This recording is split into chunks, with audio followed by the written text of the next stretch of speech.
we're gonna do some other improvements too to make this even easier to use, so. Yeah, it would be, you'd have to change. Better audio control panel over there, eventually. I wonder if Brent's gonna. We're gonna use some of that pianos. You know, you're close, man. To bring our, meaning to a wider audience. People don't have to be here in person. Cornside used to be the feed, like our parents, the feed that they just spent. Now it's a feed. It's a major part of your deal. You do everything you can to get that, the processing. Down mid or the endogen, and you can do, I'll try to get 30 other things. I think the only cows we have is back to those fall. 30, used to be 25. Yeah, those policy committee meetings. All gonna be virtual. Yeah.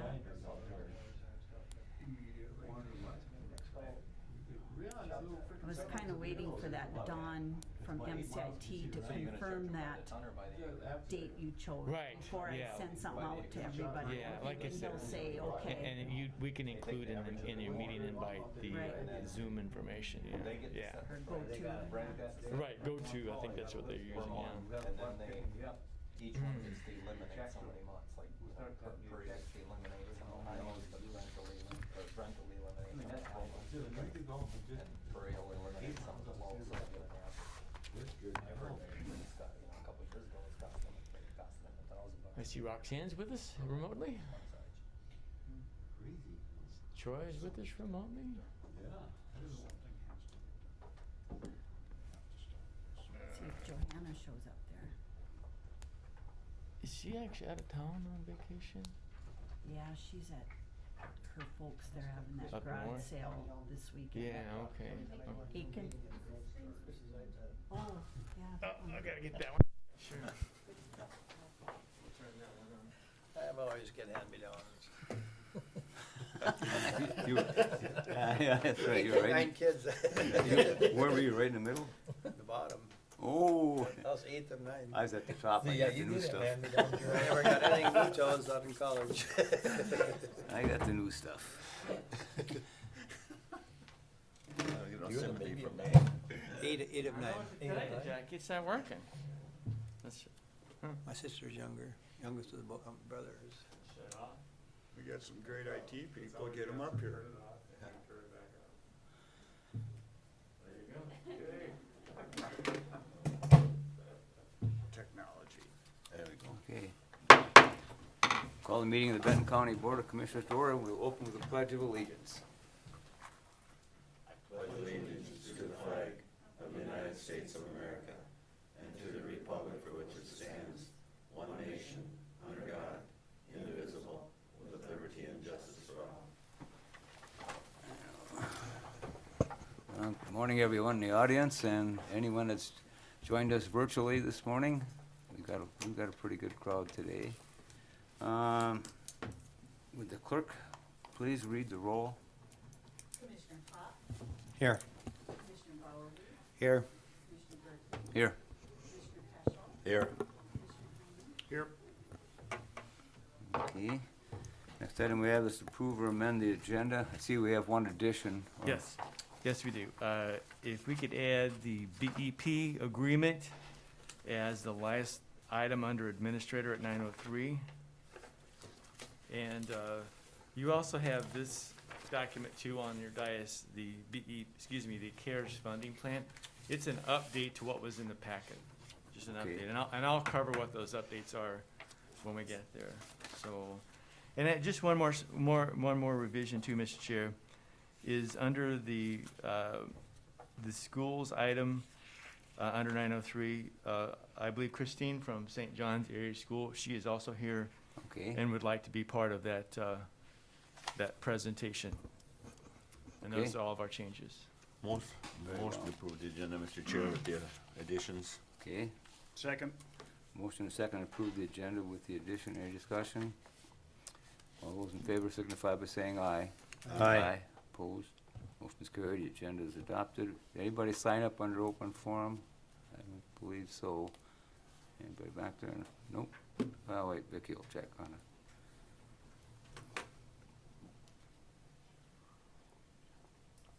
Okay, thank you. The consent agenda, item number 1, approve or amend the regular meeting minutes of August 18th, 2020. Item 2, accept and file committee of the whole minutes from August 25th, 2020. Item 3, approve the 2020 score grant application round 3 as recommended by the Solid Waste Advisory Committee. Any members want any of these pulled for discussion? If not, a motion would be in order to approve the consent agenda. So move, Mr. Chair. I'll second it. Motion and a second to approve. Any discussion? All those in favor signify by saying aye. Aye. Aye. Opposed? Consent agenda is adopted. Monty Headley, I guess you're up Well, the next. folks from Clifton, Larson, Allen are here to present the audit exit meeting. Okay. Good morning. Good morning. Oh, what a great day, right? Yeah, it's that time of the year. We're getting a lot of these and all the committees we serve on. Yeah. Well, it's a pleasure and an honor to be here today. Can y'all hear me okay? Sure. All right, cool. And do you all have a copy of, I forgot mine, but, well, I don't, okay, that's fine. there's no penalty for not bringing it with, but, I read it, so I know what's in it. oh, there we go. Perfect. All right, well, as in previous Jim. years, we'll walk through this PowerPoint and present the results of the 2019 audit. On page 2 is just the agenda, what we'll go through. We'll give a little brief introduction, the short summary of some communications we're required to do with governance, look at your financial results, and wrap it up. So with that, we can turn to page 4. Audit standards require us to do a certain amount of testing and reporting, and part of that reporting is to the the board. And we do that in that letter. It's boilerplate for those been around for a long time. It's maybe not the most exciting reading, but I'll just touch on a few high points here. One is we issued a clean opinion again on your financial statements, and we didn't have any disagreements with management as we performed the audit. And amazingly enough, we didn't incur any difficulties in performing the audit. It was definitely, this whole audit cycle for us has been an audit cycle like never before. And we kind of implemented a new approach this year as well, where we broke the audit up into 3 phases. One that was done before year end, where we come test all your controls and go through all kinds of documents. The second one, right after year end, is when we do the single audit testing. And the third phase is when we test your financial statements. The first 2 phases really require us to be on site and working and next to the county staff and looking at some of the screens and the monitors like in human services. In the third phase, financial related, there's less of that. That turned out to be a good thing when the pandemic hit. I think the county was closed for a long time. So what did we do? We called an audible, we improvised, and county staff were awesome at being open-minded to doing the audit, the final phase of the audit, in a little different approach. It was amazing. Thank you to the staff for being flexible and working with us and trying to come up with a plan that was a little bit different. But so the board knows your staff were awesome at working with us and doing what they had to get the audit done. The board should know that doesn't happen all over. It doesn't happen.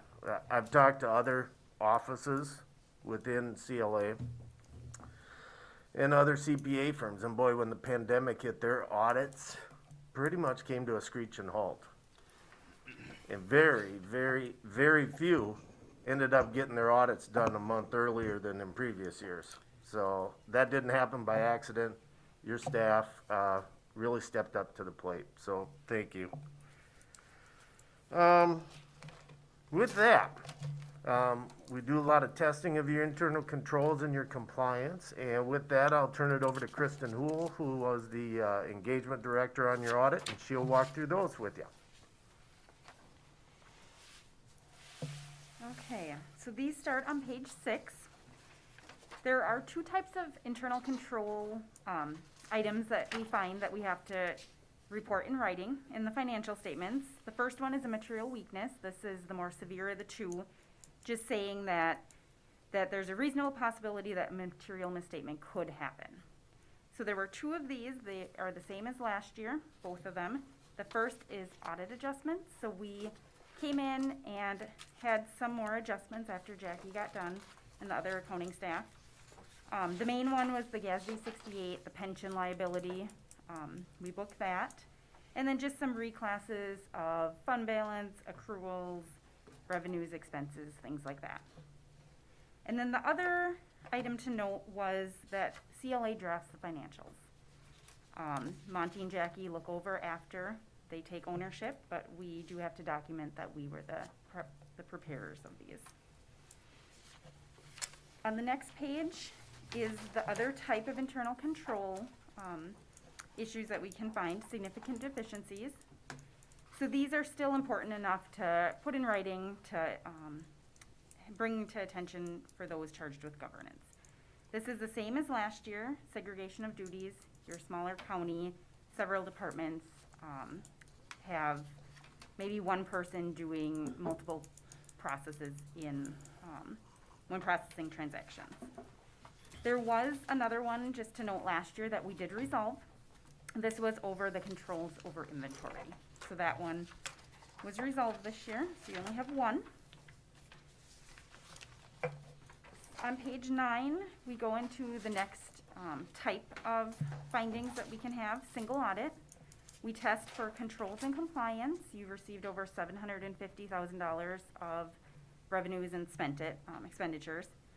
This year, we were required to test 3 major programs. They were medical assistance, child support, and temporary assistance for needy families, TANF. We had 1 material weakness and then 4 significant deficiencies. So I'll go over the material weakness first. This was over case file review. So we found that in TANF, there were minimal to no case files reviewed. So we like to see controls in place as a whole, having a supervisor, peer review, somebody pull various cases to review them, just to make sure that everything's getting entered into the system and being documented as it should be.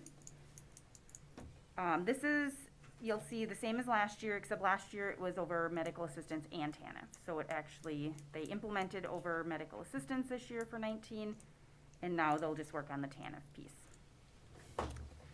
So the first of the 4 significant deficiencies was also over TANF. It was over eligibility to documentation. We found that 1 out of 60 cases we tested did not have documentation filled out for the felony section of their application form.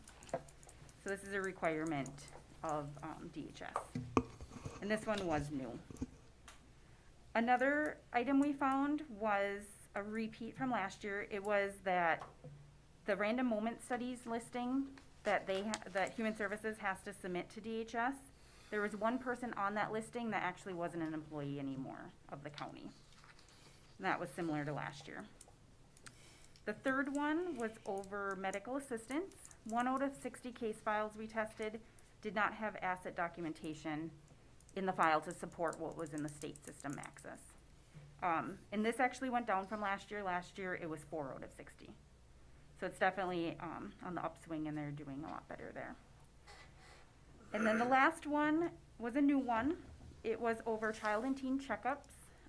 They require quarterly reports, and it was just that reports were not submitted, or that were submitted were not reviewed by someone. And I believe this has already been remedied after we brought it to their attention. And then the other one that we resolved from last year was procurement and suspension and debarment. So that one was resolved. It was no longer required to be tested for medical assistance. So those were the single audit areas that we found to have deficiencies. And then lastly, the other section that we're required to test and report on is Minnesota legal compliance. This is on page 10. So the state auditor's office requires us to go through about a 25, 26-page checklist of state statutes to ensure the county's in compliance with them. We found 2 items to note for this. that you'll see in the report. The first one is that the ditches had deficit cash balances. And there's a typo in here, it's actually 2 out of 6 had these. And that totaled about 22,000. And just to note that last year it's 4 out of 6 for about 188,000. So this is definitely going down, which is good. And then the other item to note was new this year. It was that the county's required, when you publish in the newspaper all of your disbursements, that you have to actually publish the vendors, not just the credit card company. And that was required by a state statute. So that is what we found. Any questions over those? Mr. Chair. Yeah. Jake? So, I'm sure you audit many counties. Yes. Are these infractions better than normal, or worse than normal? I would say they're pretty typical. Pretty typical. Yep. Yes, definitely over the case files, we always find things. We usually are testing 60 case files in each program, and 1 out of 60 is definitely not bad. Okay. Anything else before I turn it over to Doug? No, Okay. Doug is gonna go over the financial results next. All right, page 12. This chart is one of my all-time favorites. But it tells a lot of information. And we roll all your governmental funds together to look at your reserves. And do you have sufficient reserves on hand? And at the end of 2019, based on how we calculate the number of months of expenditures and fund balance, you're just shy of 6 months. And I know I mentioned in previous years that like the state auditor's office and some national organizations recommend no less than 5 months as a good target. And you're definitely above that, as you have been for the last 5 years. So that's stable. Your fund balance levels have been stable. It did drop about a half a month from last year, but still pretty stable. In the current world we live in, having sufficient reserves takes on added importance, I think. What's going to happen with the state having a gigantic budget deficit? Will they reduce the funding to local governments? Well, I've been around a long time, and I've seen it happen when the state gets in trouble financially. They kind of pass that situation down to local government. So the fact that you do have some sufficient reserves right now, I think puts you in a good position to go through the rest of 2020 and into 2021. On the next slide, we just compared the Benton County's revenues and expenditures by year, and you can see that in 2019, the expenditures exceeded revenues by about 3.1 million. Well, if that happens, that's going to reduce the amount of reserves that you have. Makes sense. Grand total for the year, you saw about a $2.7 million decrease in your overall fund balance levels. Over the last 5 years, I mean, the county's done a pretty good job of matching up the revenues and expenditures, but there was a couple unique items that have happened in 2019. So based on this chart and these graphs, nothing earth-shattering there. Kind of as expected as we went into the audit. We did expect to see a little dip in your fund balance reserves. On page 14, we look at where the county receives its revenues. You can see taxes and intergovernmental revenues are the two primary sources, 36 million of the total of 41. At the beginning of the audit, we had a planning meeting where we discussed, all right, what do we expect to see once we start auditing the numbers? Well, did your levy go up in 2019? I believe so. Then we expect the tax revenues to go up, and it did. Back in 2018, you had a lot of road projects in conjunction with cities. I think Sartell was probably the biggest one. There was a bunch of revenues that came in 18 from Sartell. Not going to happen in 2019. So we did expect a pretty big drop there. Along with, and once we get in the road and bridge fund in a little bit, I'll explain a little bit more, but the charges for services dropped. That was because of the Sartell project, and the intergovernmental revenues was due to highway user tax from the state going down. On page 15, we look at where the county spent its money. Kind of two things that jump out at me is the debt service expenditures were down about 2.2 million. And we do have a slide in a little bit where we'll go into that more in depth. And then highways and streets, that's the road and bridge fund. Those expenditures were down just shy of $2 million in 2019. 2018 just had a lot of projects going on, more so than in 2019. So that was kind of taking a look at the county as a whole, the governmental funds anyhow. And then on page 16, we start to drill down into what's called the major funds. And the first one here is the general fund. And for the year 2019, revenues exceeded expenditures by about $383,000. But then there's some other transactions, transfers and stuff like that. And once you factor those in, the general fund did see a decrease of about $586,000 in its reserves. If you look at the chart, the blue bars are revenues. I think it's pretty clear to see that for the last 5 years, the revenues have exceeded the expenditures in each year. And it's not really on these charts, but the general fund itself, has about $7.2 million of unassigned fund balance. That kind of covers you through January, February, March, April, into May when the tax collections start coming in. Because on average, Benton County spends about $1.4 million in the general fund per month. So 5 months would be about $7 million on average. These are just real rough numbers, but based on that, the general fund's strong. It doesn't have excessive fund balance by any means, but definitely better than only having maybe 1 or 2 million in reserves. That would make it pretty hard to get through February, March, and April after year end. So that one looks pretty solid. The road and bridge fund, this fund, as the chart shows, kind of fluctuates from year to year based on the number of projects that it has. And for the year, you can see that the expenditures exceeded revenues by a pretty good amount, about 4.4 million. But one thing that isn't showing up in this chart or in the table is there was about $3.2 million of funds transferred from the capital project fund into the road and bridge fund to help fund some of the projects that were going on in that fund. So once you factor all that in, the road and bridge fund balance dropped about 1.3 million. And the revenues again were down in 2019. And the county receives this highway user tax from the state of Minnesota. 2018, you got a lot, and especially in comparison to the prior years.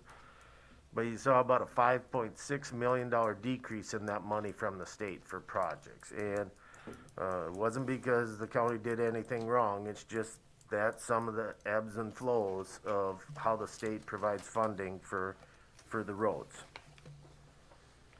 On slide 18 is the Human Services Fund. For the year, expenditures were about $380,000 over revenues.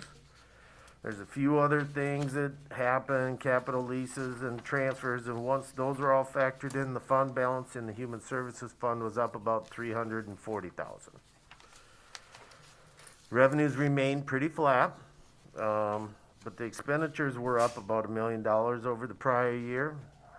For the most part, I would say that's pretty common. The demand for these kinds of services in 2019, in general, we have seen upticks in that demand. 2020, that's a good question as to how will, the pandemic,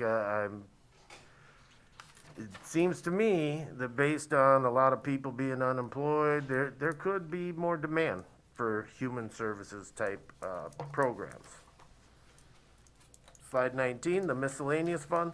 There's a lot of different activities and programs that are accounted for in this fund, and it all gets rolled together for financial reporting purposes, and for 2019, the expenditures were about 84,000 more than revenues. Again, after we look at some money that got transferred in, transferred out, overall, its fund balance was up about 65,000 for the year. So, this is first time in 5 years where the actual expenditures exceeded revenues, but that's not like a red flag or anything at this point. That's just due to the nature of this fund. Page 20, the county had some debt outstanding. If you look at the chart, that blue line's the GO bonds. And it didn't go up in 2019. That means he didn't issue any debt or new general obligation debt in 2019. There were 2 new leases in 2019 for the building. I can't remember, in St. Cloud. Eastgate, yep, there we go. As part of the audit, we verified that all the debt payments that were due got paid, and they did. A significant thing that I see when I look at this chart is the GO bonds. You've reduced the amount of debt outstanding by 50% over the last 4 years. I wish I could do that with my mortgage, but I'm kind of debt averse overall as a person, so I kind of like seeing the debt loads being reduced just on a personal level. Compensated absences in OPEB. OPEB stands for other post-employment benefits. Very little change in those areas. The compensated absences is just a calculation of the unused vacation and vested sick. And the OPEB liability is calculated by an actuary. And as I mentioned, very little change there. So with that, we'll go to page 22. We'll just summarize a few other things. Seems like every year there's a few accounting standards that need to be implemented because the Governmental Accounting Standards Board just likes to make our lives challenging. But once the pandemic hit, that board said, you know what, let's not put a burden on the county accounting staff, and they delayed the implementation of a few accounting standards. So the big one for the county is GASB 84, which will impact your 2020 financial statements. There's quite a few changes in that. Excuse me. Main one is you have these agency funds where the county is sort of the fiscal agent for other entities. Well, the change is now they're going to be called custodial funds. And they'll add an operating statement for each one. And some of them that were agency funds will get moved into a governmental fund and vice versa. It's very complex, but next year your financial statements are going to look a lot different because of this new accounting standard. And then the leases one, that's a year or two out yet. Your financial statements do still report that wonderful net pension liability. I'm going to remind you, you aren't going to write a check for that big liability. It's just a requirement from the Accounting Standards Board that it's got to be put on your financials. So, with that, again, I want to thank everyone at the county for being so great to work with, and appreciate the board allowing us to come and present the results of the 2019 audit. We got time for questions, if any. Well, I always have this question every year. Yep. It's on that pension. What was the rationale for putting that pension liability on our books when they tell us it's not really a liability for us? Well, the Governmental Accounting Standards Board will say, all right, and theoretically, it does make some sense. I mean, I'll try to draw an example. If, I don't know, let's say if you run a farm and you have a hired person, and part of what you're going to do is say, you know what, we'll pay you $1,000 per month once you hit age 65 until you die if you work for me, okay? And to do that, I'm going to put some money into a pot that will grow and grow and grow. So the money will be there to pay you out those retirement benefits once you retire. But if I'm only putting 10 cents a month into that pot, there's not gonna be enough money in there to make payments to my hired person from when they retire to when they die. That's really what happened with para. You know, because the county was putting money in, but it wasn't gonna be enough to make the payouts to all the people when they retire. It was unfunded. So, the Governmental Accounting Standards Board thought it would be important for the unfunded piece, to divvy that up to all the local governments that are part of para.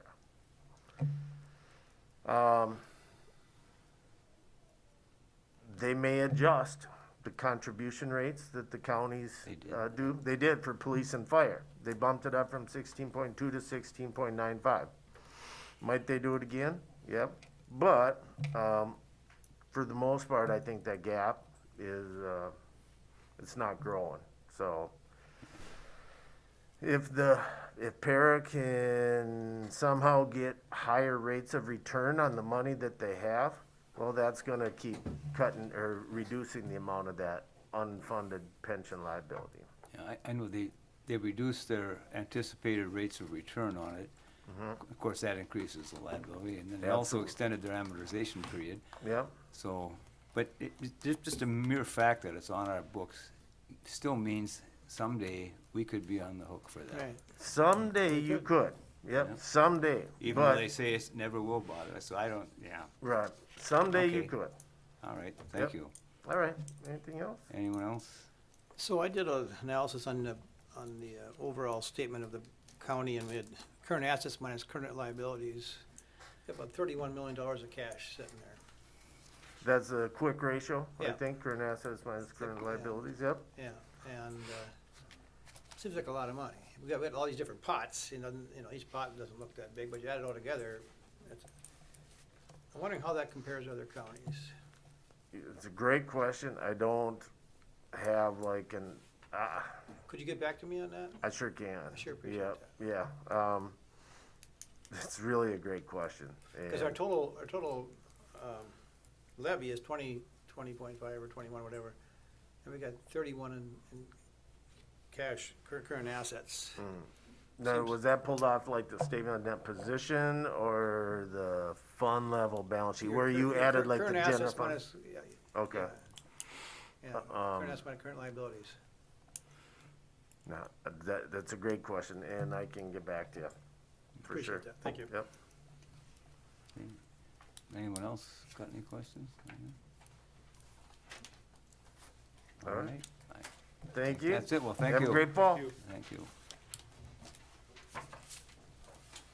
Okay, Monty, Paul, are you going first? It's up to you. okay. How would you like to do it? Yeah, very well. Paul, Brad, Christine, yeah.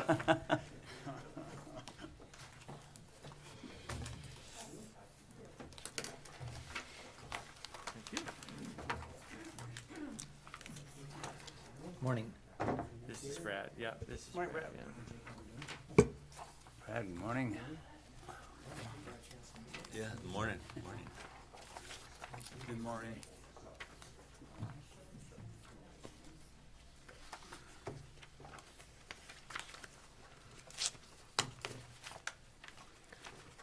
So, thank you for hearing us today.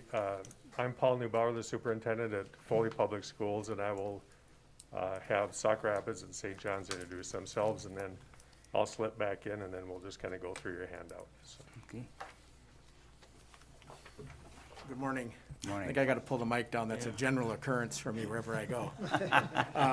My name is Brad Bergstrom, and I'm the superintendent at Sauk Rapids Rice. I've had a chance to meet a number of you already and greatly appreciated your time, and just happy to be here this morning. Hello, I'm Christine Fredericks. I'm the principal at St. John's Area School in Foley here right behind you. And again, I am very appreciative to be here, and hopefully we can share our numbers with you. So thank you.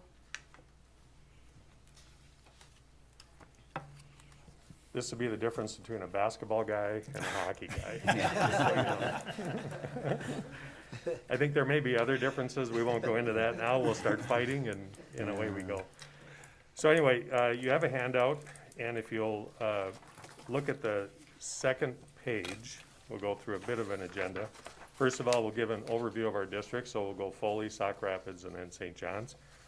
We'll talk about the COVID-19 impact that we have seen, description of our needs, how Benton County can help, and then ask if you have any questions once we all get through this. The third page, and I'll just talk about Foley. When Brad comes up, he can talk about Sauk Rapids.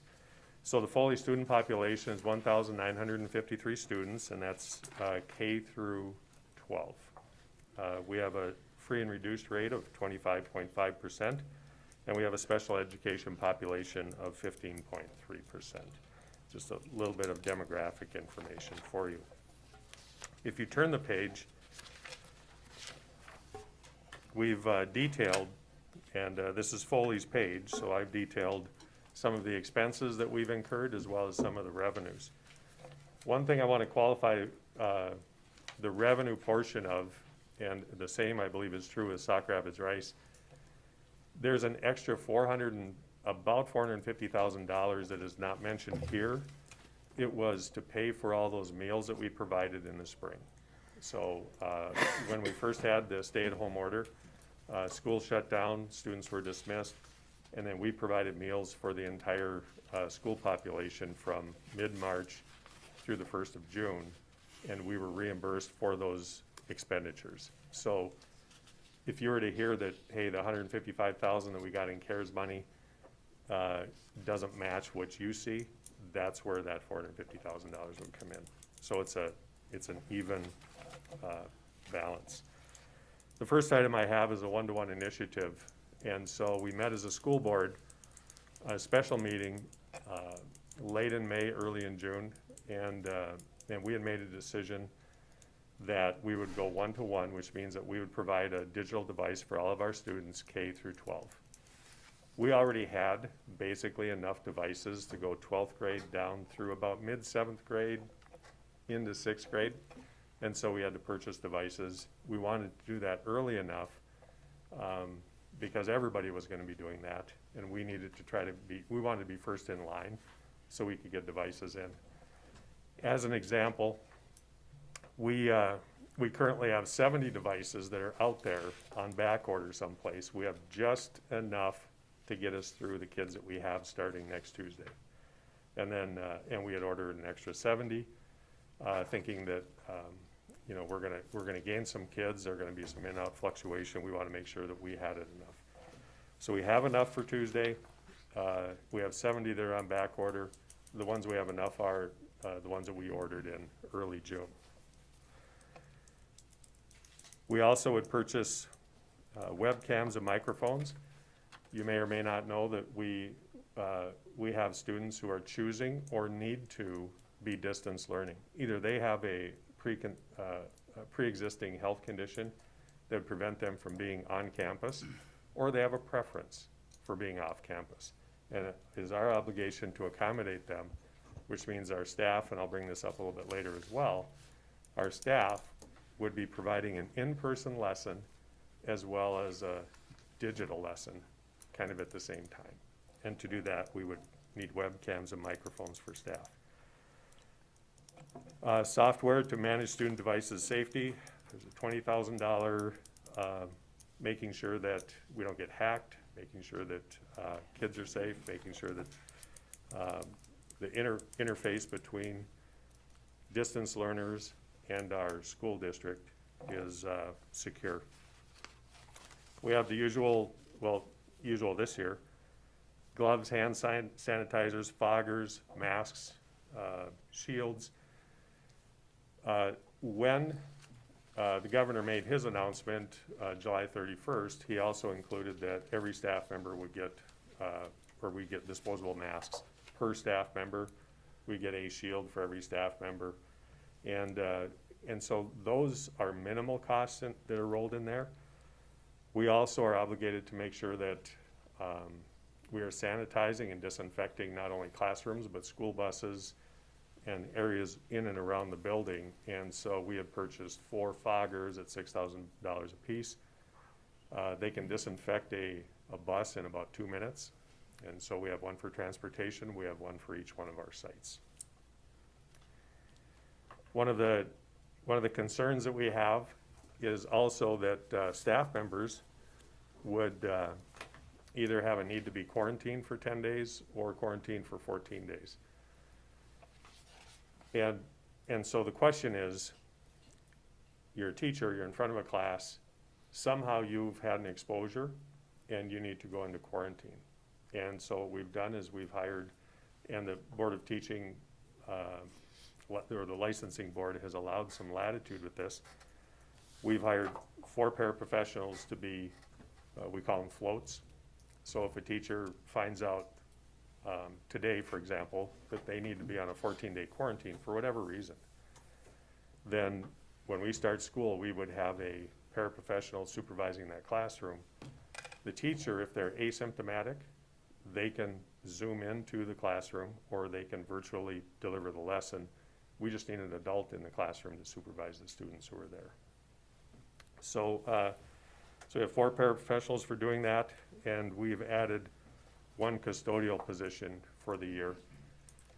If you think in terms of what we used to do to clean rooms, you know, vacuum, empty the trash, you know, kind of those things. Now we're disinfecting, and we just have a much deeper commitment to making sure that our classrooms are ready to go for the following day. We also have hired 2 long-term substitutes at $58,000 apiece. Long-term substitute, one of the options a staff member has, if they are health compromised, or if they're living with someone who's health compromised, is to request to be able to provide instruction from at home. In some cases, they aren't necessarily able to provide instruction from home.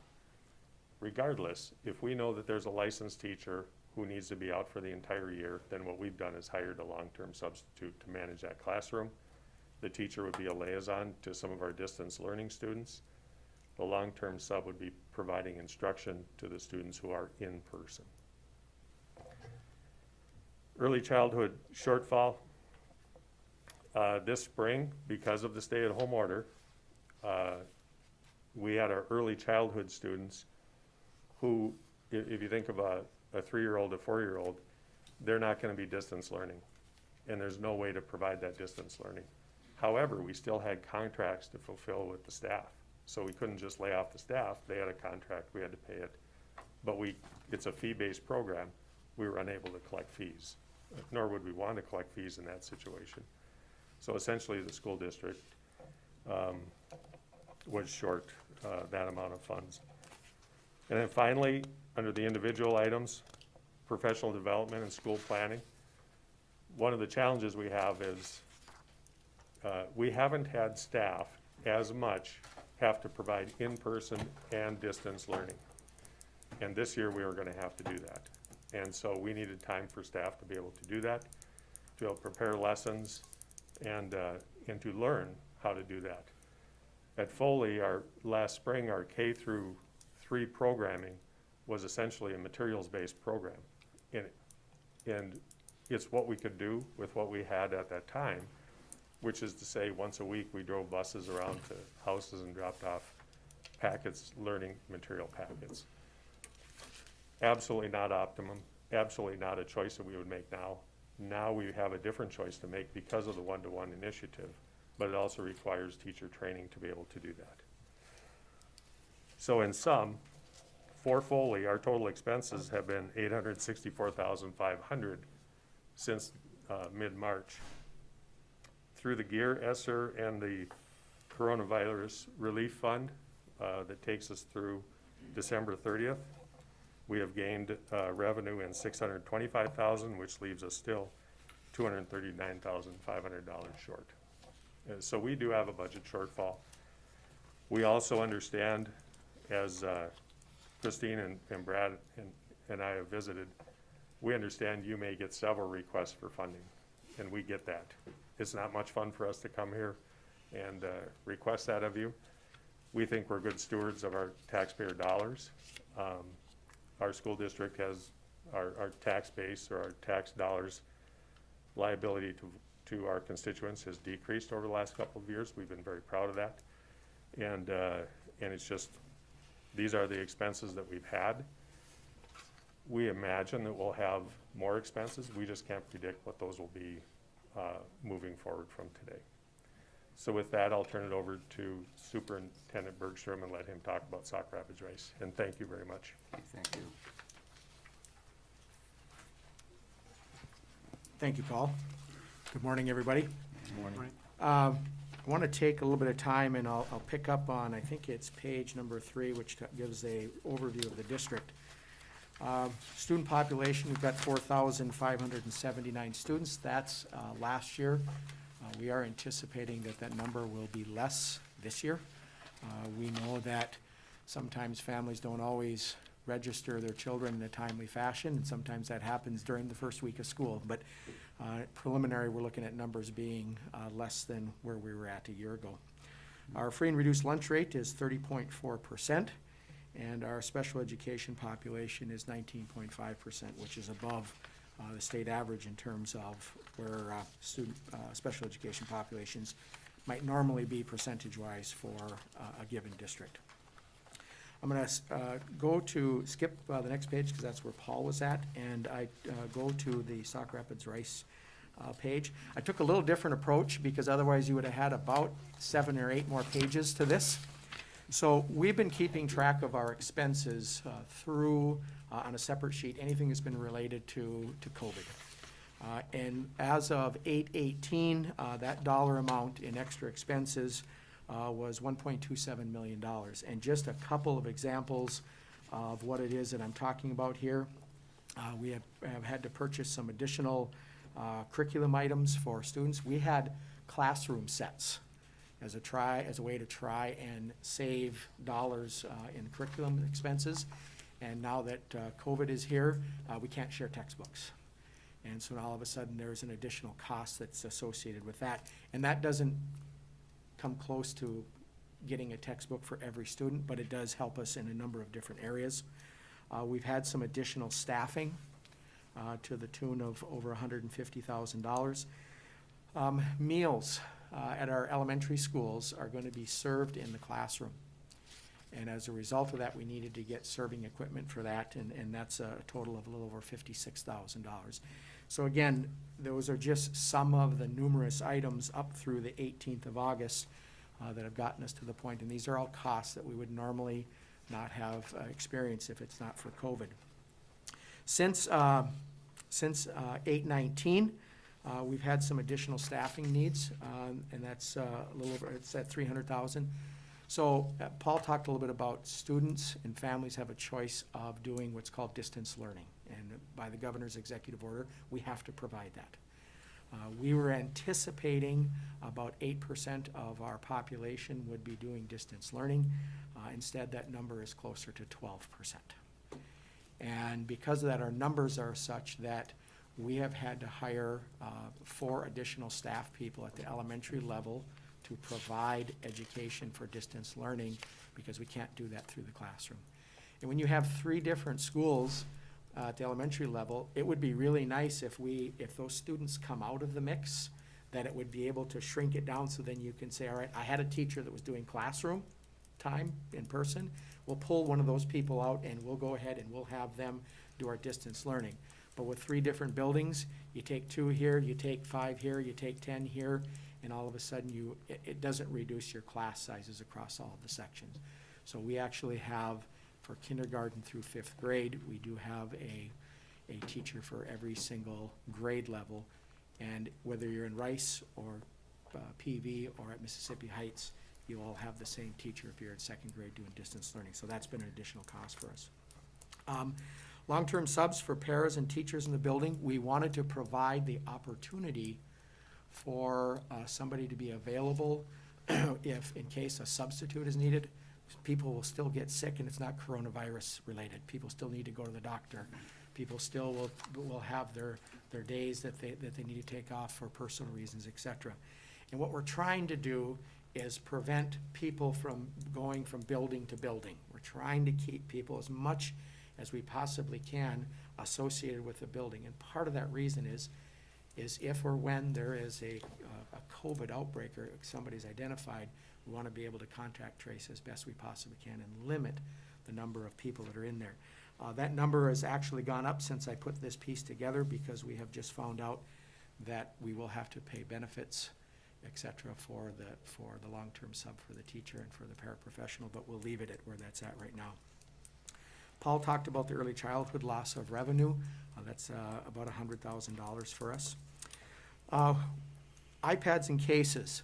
So we have been a one-to-one district for grades 3 through 12. In fact, we just made a purchase of another round of devices, and we held back about 100 devices that we felt we wanted to keep because we're really trying to help our K-1-2 be one-to-one as well, because we know in a distance learning, or if there is a desire for us or a need for us to go to a hybrid, that means people are gonna have to be at home. And so the 200 iPads and cases would then get us so that K through 2 would be one-to-one for everybody in the district as well, and that includes the cases as well to get those put into place. Just as a note for the board, what we decided to do is we felt very strongly about the need for our students to be able to, at the K-1 level, to be coming to school every day.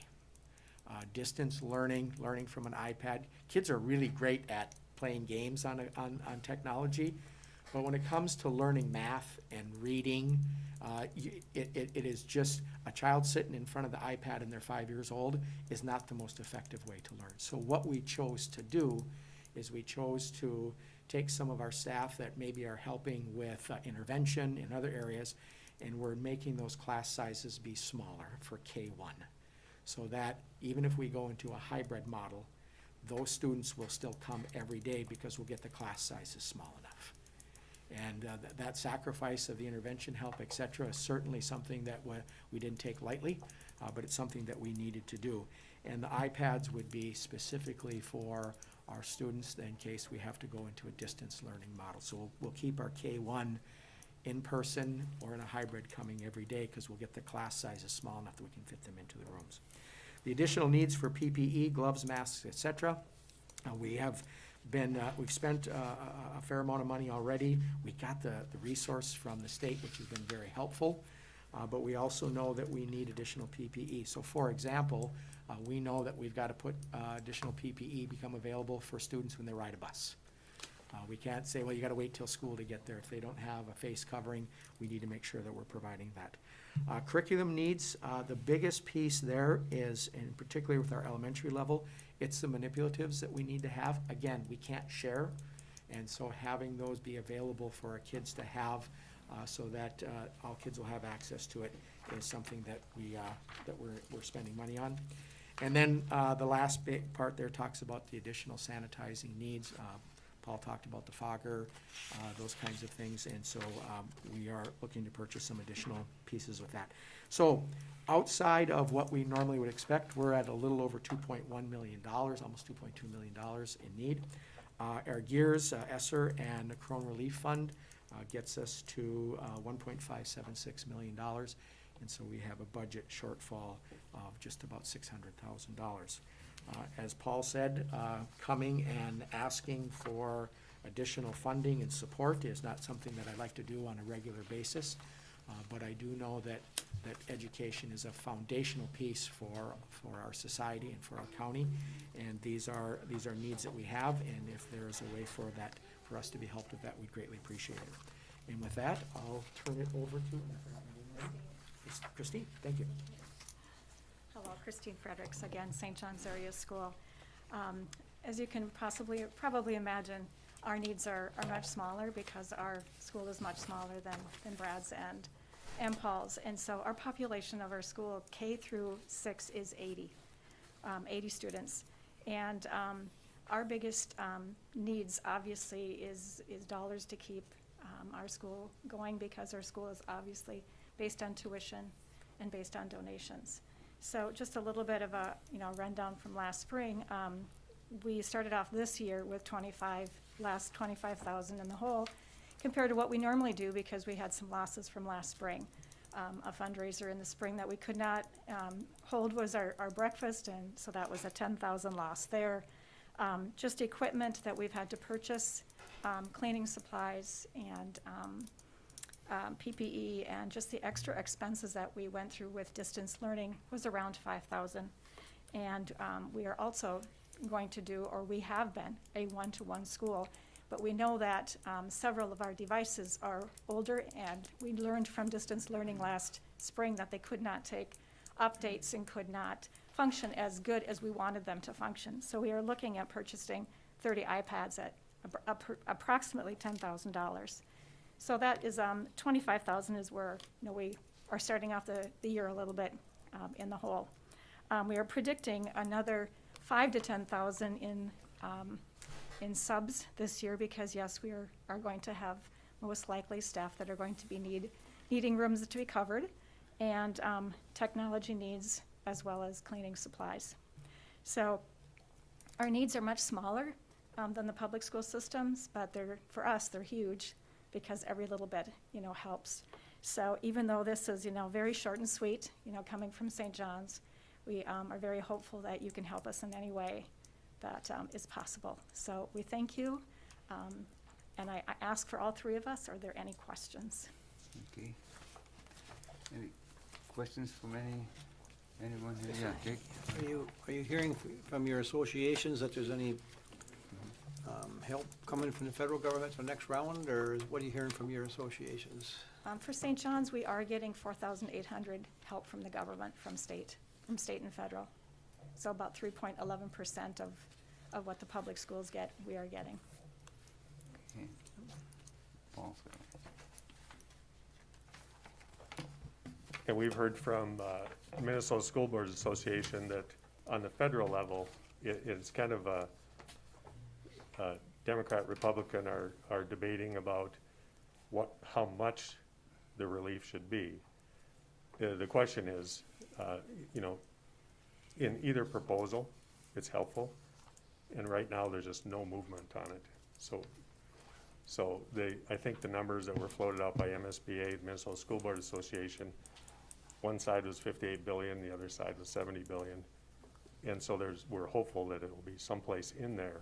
It's just there's no movement right now. And if that did pass with those numbers, would that cover your cost, you thinking, or would that be Yes. adequate? Yes, that would be adequate based on what we know right now. Yes, So we'll have to keep our fingers crossed. Yeah. yes, I know. Get together.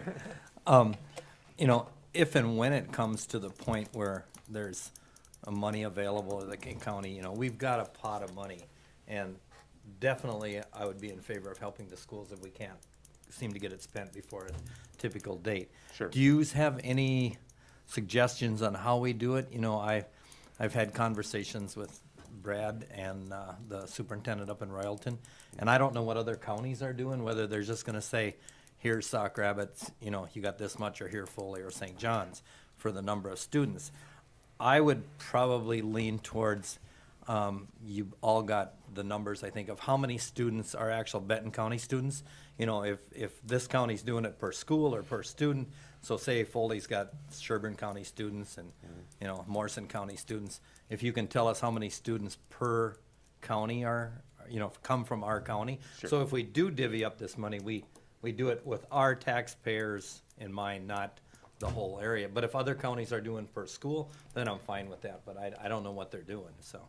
I think, I'm gonna take a shot at it, and then I'll ask Brad, who maybe has a different connection with, like, I think Sartell maybe got some from the county. My recommendation would be to say, there's an amount of dollars per student. Here's how many students you have, and then here's, Okay. you know, here's what it is, you know, just so it's proportional, kind of thing. And that's how the state funds us in anyway. But that would be my recommendation. However, you may have other information. I got one more question. Based on, you know, so much aid is based on your reduced and free lunches. Where do you sit, like, on the scale of from here to here? You know, are you the 20th or you know, are you the 200 and some? Okay. So a lot of where Foley is at is like right in the middle. So Okay. Malacca's got a higher free and reduced rate. Sartell has a significantly lower free and Right. reduced rate. And so in our surrounding area, we're kind of in a middle area. Again, we're similar to Big Lake. Becker's probably a lower free and reduced rate than what we are. So, but the variance is maybe 3 to 5 percentage points one way or the other. Okay. As a context, a few years ago, the state of Minnesota provided what they called voluntary pre-K dollars for schools, and they only had X number of dollars to go out. Okay, and so they based it on a school district's free and reduced lunch count. Okay, the district where I was at when this came out, we were about the same percentage for free and reduced lunch as what we have here in Sauk Rapids Rice. And we were on, up there, we were on page 7 of the list of schools that would be available. So they gave to schools, and then there was 7 more pages before they would get to us. So looking at where we're at, I think across the state, we'll probably sit somewhere in the middle to maybe just a little bit below that. So that's just a little bit of context in terms of where we sit in Sauk Rapids Rice across the state. I think in the region, for us with the larger schools, I think we're in the middle of that mix. St. Cloud has a higher rate, and Sartell, of course, has a much less rate. Mr. Chair. We obviously have a much lower rate. We're at 16%, for free and reduced. But getting back to your other question about other counties, I deal with several other counties because I am diocesan instead of just, Benton or District 51. And so on our diocesan meetings, I do hear about what the other counties are doing and proposing. And Stearns in particular, I do believe has over 3 million that they've allotted just for schools. And what they have done is they divided it up amongst the students equally.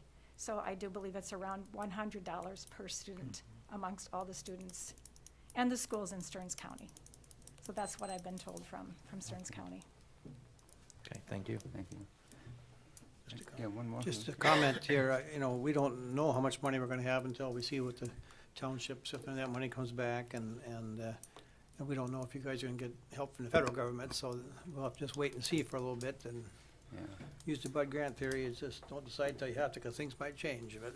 Yeah, right, and we do have our budget meeting, and I think we're gonna be going over some of these CARES requests tomorrow too, but we aren't gonna be finalizing anything. We got some time, so Yeah. we're gonna have to see how everything shakes out. So, Just on a side note, because we're non-public, usually we do not get a lot of the funding from the federal government or the state government. So Right. the portion that we get is awfully small or usually none, but Yeah. it's considerably less. So, your help would be greatly appreciated on that. You face a legal challenge on some of that now too, don't you? Do you have any In idea? Minnesota, yes, we do. In other states, not so much, but here, yes. We do. Okay. Yeah, that's. Okay, anyone else got any questions? Okay, I guess that's it. Well, thank you. Yep. Thanks for the presentation.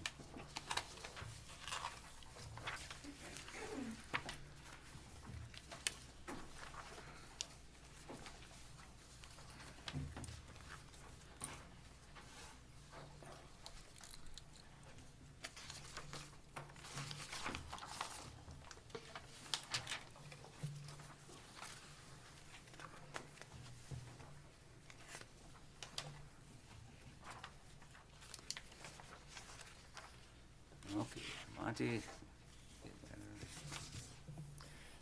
Well, let's see if I can get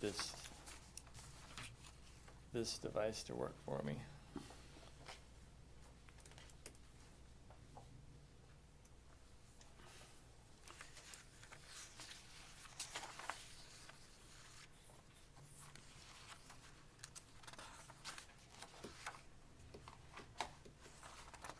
Thank you for your patience. There we go.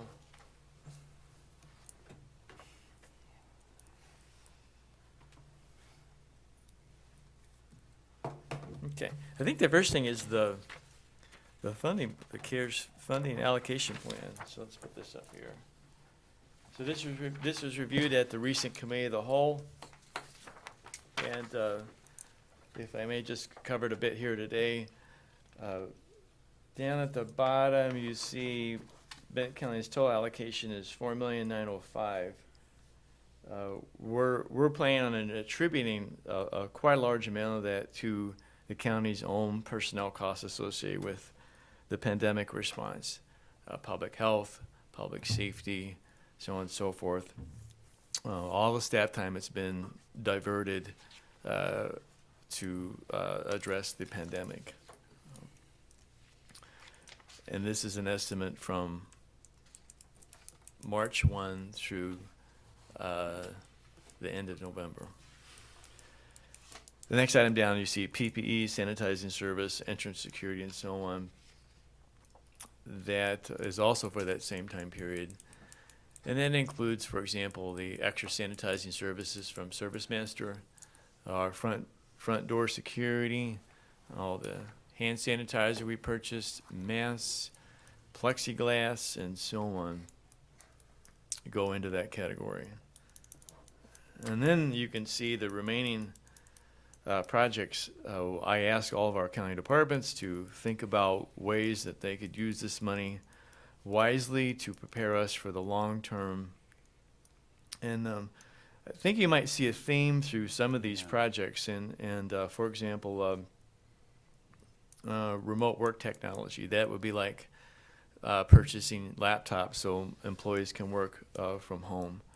The Beacon online permitting application, that would allow, for example, an applicant for a building permit or a driveway entrance permit to do that online rather than having to come into the county and so on. So moving on down, for example, the onboarding performance evaluation modules from NeoGov, that allows us to interact with our employees more remotely, those employees that are working from home, job applicants to interact with them remotely. So you can kind of see a theme through many of these projects are to help us avoid that face-to-face interaction as much as we can, do county business electronically over our internet, and so on. One item which was uncertain when we had the committee of the whole was the one called higher cube walls and plexiglass barriers. I think I came up with this estimate while I was standing here at the podium. I said I said 10,000, and I guess I didn't realize how expensive cube furniture is. So seriously though, so Jim Whitcomb brought out Office Furniture Solutions, and they looked at several locations where we could increase cube wall height. You see those estimates that are attached, and for better or worse, cube wall furniture is not inexpensive. The goal here is when you increase that cube wall height up to face high or above, then the employee that's working there can temporarily remove their mask if they're, of course, working alone. So some places you see in those estimates over in Eastgate, here in the administrator's office, over in the sheriff's office with records, the detective area, out in highway, I believe also in auditor treasurer. So they, again, the Office Furniture Solutions person walked around with Jim and looked at various places that we could increase cube wall height, and that's what it comes to. So that's one change again that you didn't see at the committee of the whole, is the cube wall. So as you see, it drops down to the bottom line. The other area that's in yellow is that portion. I'm sorry, I should also just remind us is that this allocation plans includes $735,000 to the Benton Economic Partnership for a business assistance grant program. And then it leaves a reserve for contingency future allocations of $677,000. And then that ties out then to the grand total allocation of $4.9 million. So, Mr. Chair, I was hopeful that you all could consider adopting this plan today. I know it doesn't have all the loose ends tied up, but as we mentioned in the committee, the whole time is of the essence. We must have these dollars spent, I mean, to check out the door by December 1st. So it's important for our departments to be able to move forward and get going on these projects and not miss that deadline. So I apologize for that urgency, but it's not a problem. It is not a problem that we created, so. Sure. Okay, yes, Warren? Monty, could that total change, with townships money coming in or not? You know, it could. Townships and cities are supposed to revert back to the county on November 15th, anything that they have unspent. I really don't have a sense right now if there's going to be unspent money. I'm trying to remember now the grand total that was out there for all townships. So 12 townships. I'm going to say there was about 200,000 out there roughly that went to Benton County townships. So not a huge pot of money. It's probably unlikely to me that they'll return much to us. I would say it's extremely unlikely any of the cities will return anything to us. That seems very unlikely. Maybe townships a little. I would not count on really much in the way of resources coming back from cities or townships. Mr. Chair, I make a motion to consider the CARES funding allocation plan. Okay. We have a motion to, Second. and a second to approve CARES funding allocation plan as presented. Any further discussion? Okay, all those in favor signify by saying aye. Aye. Aye. Opposed? Motion's carried. Okay, thank you. So we added to the agenda an agreement with the Benton Economic Partners to administer a CARES Business Assistance Grant Program. So the agreement you have in front of here was drafted by our Assistant County Attorney Michelle Meyer. It was adopted by the BEP board at their board meeting last week. Was it Thursday? I believe it was, yes. It was adopted and we have a signature from the BEP board chair, John Hergis. The substantive issues of this agreement you'll find in, it would be, looks like it's the second page. It's under the heading Responsibilities of the Party. And basically it just says, Mr. Chair, is that BEP is going to be the entity which receives the applications, reviews them, ensures adequate documentation. Then they will make a recommendation to you as to who should get funding. So the ultimate decision about who gets funding will still rest with the county board. The agreement provides that BEP can retain up to 8% of the $735,000 for its administrative costs. It works out to about $58,000. So, for example, staff time, marketing, direct mailing, et cetera, can be used from those resources. So, I think that's, again, the rest of it is mostly just standard contract language, which our, of course, our county attorney insists that appear in every agreement regarding insurance and so on and so forth. So, Mr. Chair. Monty, I believe that insurance was raised to 2 million, right? On that other the way I bill. understand it is, this is what Michelle said we should get at a minimum. I Right. recall the discussion at the BEP board meeting is they were possibly going to obtain insurance up to the $2 million level. Yes, I recall that. They did do that? Yeah. Okay, then you can strike that out and make that change then, yeah? It wouldn't be necessary to change our agreement. Again, this Yeah. is what Michelle is saying we need at a minimum. If Minimum. they want to go higher, that's certainly their decision. That was the discussion at the board, Aye. Right. to go a Very little good. higher on that. Yep. It was, it was thoroughly hashed over at the BEP board meeting last Thursday. I think they went through a lot of the items and pretty much agreed that they could do it. They have hired some outside help to make this happen, so I would move that we accept this agreement. Okay, we have a motion to approve the agreement with BEP to administer the Benton County CARES Business Assistance Grant Program and authorize the chair to sign. Do we have a second? I'll second it. Second. Any further discussion? Well, you think they're gonna use all that? What happens if they don't? He'll come back here. Oh. It'll come back here. Yeah, it'll come back here. They did have, Oh, I don't think. what do we there's have, 27 applicants that did online already by last Thursday. And they'll have to go through them and see if they're legit or Yeah, whatever, so. and I think there's still probably some marketing and some outreach you're gonna have to go yet to, Yeah, and that'll come under the $58,000. Yeah, that they okay, can so they, spend because over I'm and sure around. there's some businesses that aren't even aware of this yet, you know. Right. You know, especially some of the smaller ones, you know, that aren't, you know, so somehow we gotta reach out to them, make sure they have an opportunity. So, Mr. Chair, so is BP gonna bring these applications to us bi-monthly, twice a month, or how are they gonna? I don't bring know this to about us? that, Commissioner Heinen, but I know they'll, they're gonna go through and screen them, and they're gonna have the applications that they seem are deemable for that, and then they'll bring them to us. Okay, so, They're not gonna bring the whole pile of applications and we have to go through them. yeah.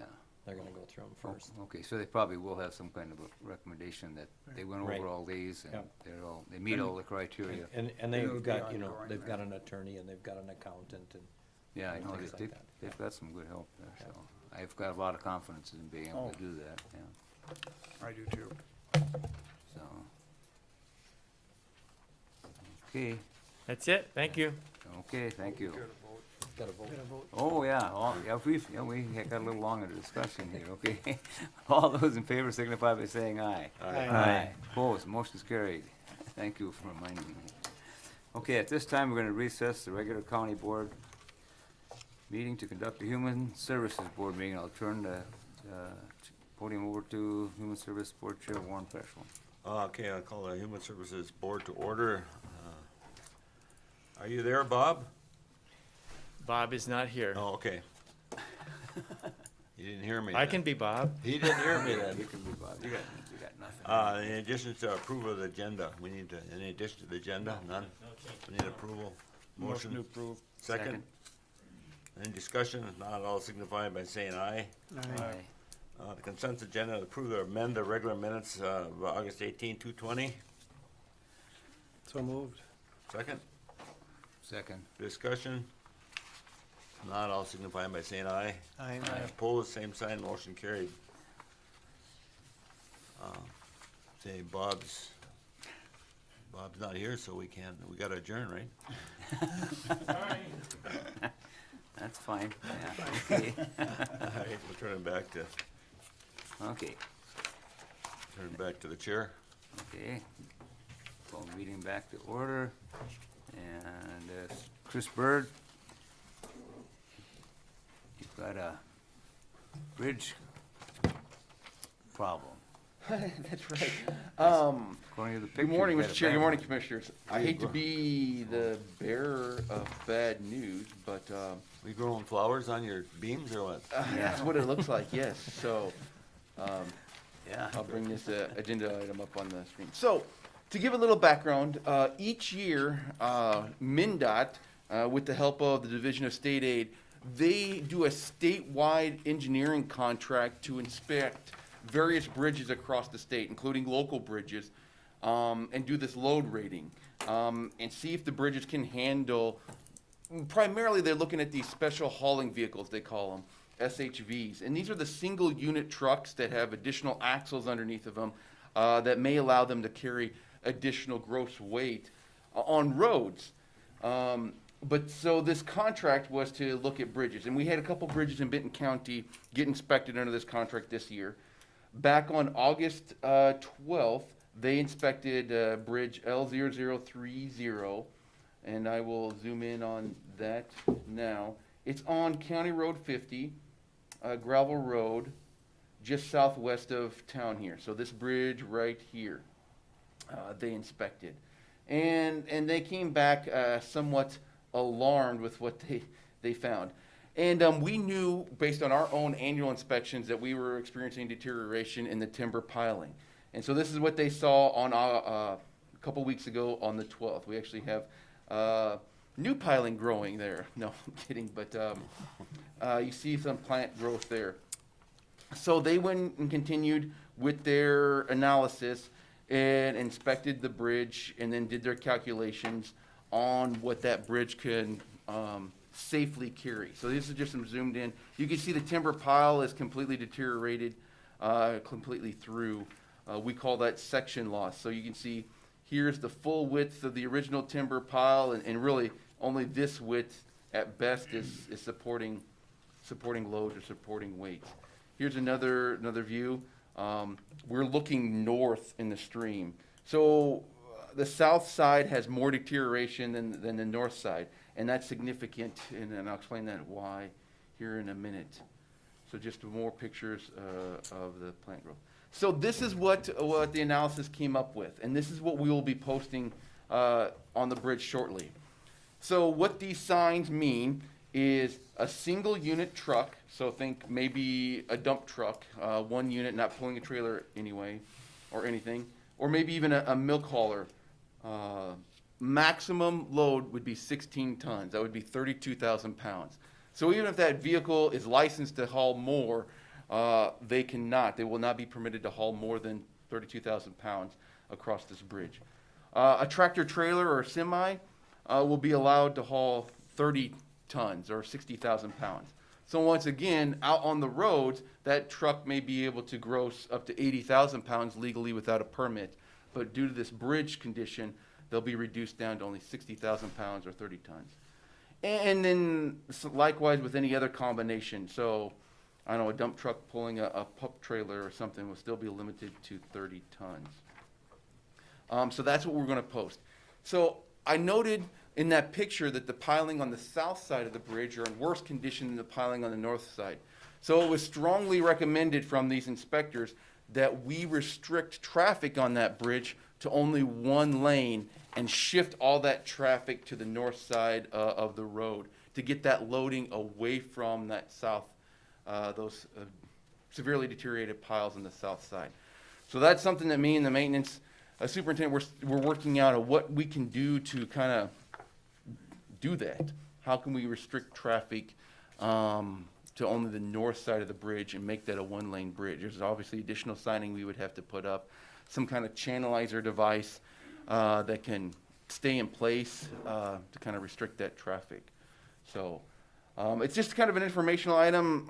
Once these things are done and it's determined that a load posting needs to occur on a bridge, I, as the county engineer, have 30 days to get that done to meet National Bridge Inspection Standards. So it's not even an option to decide if we want to do that or not.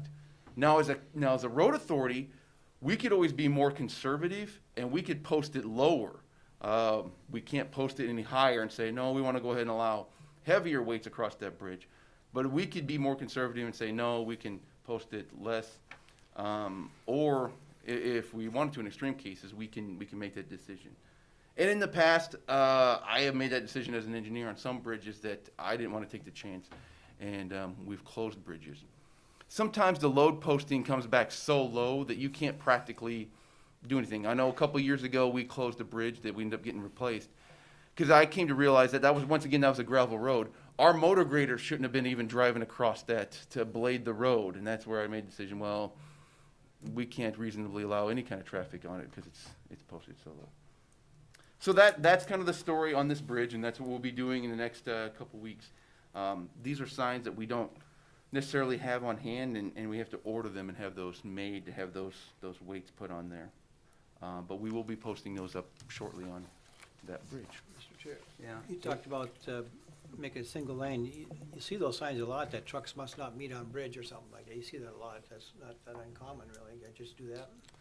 Yeah, and I've seen that primarily in other states when I've been traveling around. I don't know if that's well, it would be a recommended sign. It's not something that can be enforceable, I think, in the state of Minnesota. Where like this sign, I'll give you a little tip here. Anytime you see a white backing with a black lettering, that's a regulatory sign that can be enforced. Like a speed limit sign is always white faced with black lettering. So theoretically, law enforcement could pull somebody over by Minnesota state law that exceeded those weights. Those trucks must not meet on bridge. Yeah, that's something we may look into. It wouldn't be enforceable. We may still look at some kind of channelizing device or something to put on the bridge just to keep traffic away from that south side. So, Yes. so we could keep any grain cart, would you have cars going across, no trucks? Well, Or no grain carts? Because grain carts they're way over too. that would be, I think if the grain cart. So Grain carts, you don't go loaded on the road, though. You travel empty. Not everybody. Sometimes, who knows? So that's the thing. That's why So when you think of it, these wider semi-trucks can carry more, is because the bridge length, by the time that the tractor part, the cab, gets off of the bridge, then the back. So that's just something to consider, whether your tractor's on the bridge at the same time your grain cart's on there or not. So, Ed? So I don't, is this a highly traveled road, Warren, or is it, No, no? 150 or something? I will add, though, too, that this bridge is on the in-progress bridge funding list. This would be a candidate for using state bridge bond funds to replace this bridge. And we all know that there was no bonding bill, and it's looking less and less likely that it'll be a bonding year this calendar year. I guess we can be hopeful that they can bond next year in a traditional non-bonding year, but this local bridges really suffer when there's no bonding in St. Paul. Well, So, Mr. Chair, what would this cost if we did use our own funds? 150 or? we're probably $250,000 to $300,000, so. Looks like COVID caused this. We use COVID funds maybe? or- Mr. Chair? Yes, Steve. So, Chris, have you ever channeled a bridge before here in the county? Not like this, so. And what would you do? What would you use? And what would be the responsibilities? Well, that's a very quick. So, we have channelizers, barrels that we put out when we do a temporary work zone, but those get knocked over. I'm thinking, well, what if we it's a wooden deck underneath that gravel. What if we used big lag bolts and bolted that to the wooden bridge just so they don't get knocked over or moved? Or, because obviously weight's a consideration. We don't want to put anything that's heavy, like a concrete jersey barrier. We don't want to put that on the bridge because that's putting additional load on the bridge as well. So something lightweight, I'm thinking maybe something that's flexible too. So if you have, well, let's say wider vehicles, harvesting vehicles, the wheels you got a harvesting head that's wider than the vehicles. Maybe you can move out of the way, but still keeps those axles from that south side of that bridge. So, but then we have barrels out there. That also presents challenges for us for removing snow in the winter. So I don't have the best solution just yet. Okay. Yeah, Ed? Chris, a couple years ago, we did, I believe it was County Road 42 when we had that bridge. Mm-hmm. What the route we took for that, could we do anything for this bridge? Well, yeah, with 42, we ended up closing that. Right. And then I notified, part of my responsibility is when we do that, I have to notify the state bridge office. And then I think that kind of spurred, they found some money. We benefited that year it was late in the year, and I think, kind of like this time of year now that I think about it, larger bridge projects that were let and constructed in the year came in under estimates, and they were able to find some money for it. Yeah. So,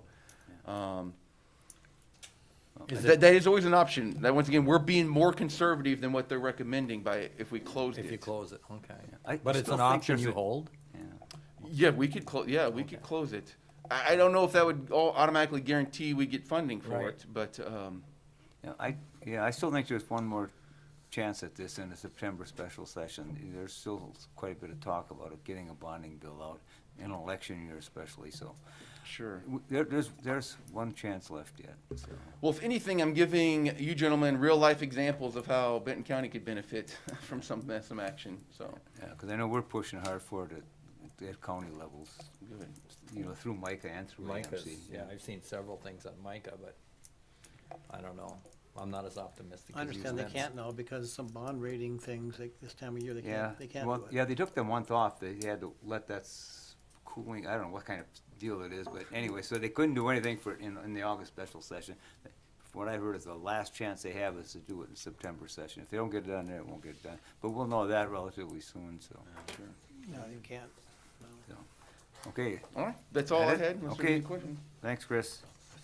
Okay, now we have commissioner meeting updates. Steve, want to start? Yeah, I just had one meeting with the Benton County Historical Society. They're in the process of hiring an architect to go through the place that they purchased to see what they can do and can't do with it. That was it. I didn't have any. Okay. Ed? Well, by now, most of you heard, after our last board meeting, we had a library work session that was long and didn't end well or whatever, you know, but, we worked through it, and I don't know, I've had a few emails from Karen that, you know, they're working on what they need, so. The other part is that, the finance director, Aaron, resigned, effective immediately, so, You finance director? yeah, Aaron Murphy, yeah.